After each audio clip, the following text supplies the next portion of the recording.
續來看這件，這是民眾黨團指控到蘇卡費的妹妹蘇卡純擔任到威如科技旗下的公司阿卡斯瓦的執行長了後，威如科技就得到文化部甲經濟部的補助，但是申請補助的過程並無表明蘇卡純是蘇卡費的妹妹，涉嫌違反到利益回撇。蘇卡費競選辦公室反駁，講蘇卡純並不是威如公司的員工。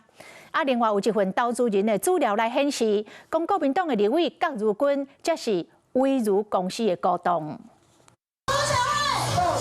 內閣會場雖受到熱烈的歡迎，沿路停來幾若派甲支持者握手攬禮。民進黨新北市長參選人蘇卡費和新北市議員戴偉山舉辦座談會，兩人聯手爭取選民支持。不過選戰生分，民進黨成員第4擺召開記者會，閣甲問題指向蘇卡費的小妹蘇卡純。蘇巧純本人接受商發署的訪問，他自己就說了。直指威如科技就是阿卡 Swap 的營運者，蘇巧慧陣營，你們應該立即退選。民眾黨團這期蘇卡純擔任威如科技旗下公司阿卡 Swap 執行長了後，公司小說得到文化部、經濟部等等的補助，累積金額超過新台幣594萬。若威如科技申請駁回補助，煞無講到蘇卡純就是蘇卡費小妹，涉嫌違反利益閃避。蘇巧慧的妹妹蘇巧純不是威如公司的員工，